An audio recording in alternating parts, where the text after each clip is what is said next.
Ug daw sa sunog ang usa ka boarding house sa Block 4 Alunan, Barangay Bula, Jensan. Nahitabo ang sunog pasado alas 7 sa gabi, Mayo 12 sa kasamtangan nga tuig. Usa sa biktima sa sunog ang usa ka inahan nga si Giselle Mulan, 26 anyos, nga dunay duha ka anak. Pero naadlok naman gud ko. Kaya dagko na kay kalayo. Pag tanaw nimo nga naay kalayo, asa man kadapit? Nasulod pa ko diri kay nakitaan man ako nga didto man gud dapit ang Kalayo? ang kalayo Sa babaw? sa babaw niya. Pag kuha na ako diretso ko ni sulod. Kuha na ako akong mga birth lang ako nakuha.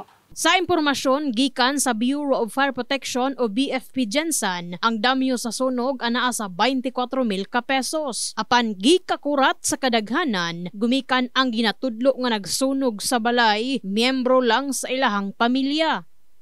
Kay siya malanggod tao dira, siya po dang nagpaalam mag-alis siya kay mayroon daw kung naiwan na kwintas, kunin lang daw sa taas ang kwintas ko na binigay ko sa kanya. Maya-maya nasunog na, wala na siya nakasibat na, doon lang daw binasibat pa daw nila ng mga kakwal na katribo niya. Nag-uulgan ko sir kay anong isunog niya sir, kung siya man gyud nagsunog sir. Ano niya sa yung una-una sir ba na unta dili niya gihimo kay gipapuyo na ganina mo siya kay karon sir ano gyud sir sayang gihimo kung siya malang sir mag-surrender na lang siya sir. Gumikan niini gitambagan sa purok chairman ang mga mag-igsuon nga mo report sa kapulisan kung makita ang nagapuyo sa ikaduhang andana nga bana ni Arlene nga nawala human sa sunog. Kalagi daw kay kanaiyahang bana daw na nagagamit lagi daw kanang illegal nga droga.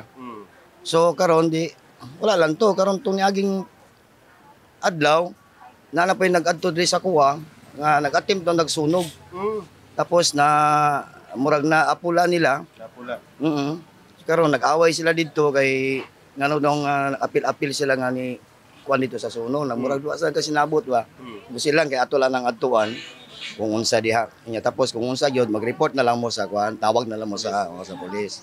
Sa kasamtangan, gikordon sa taga BFP ang balay nga nasunugan, samtang nagpadayon pa ang investigasyon. In the heart of changing lives, kini sa Enemy Mugpon, Brigada News.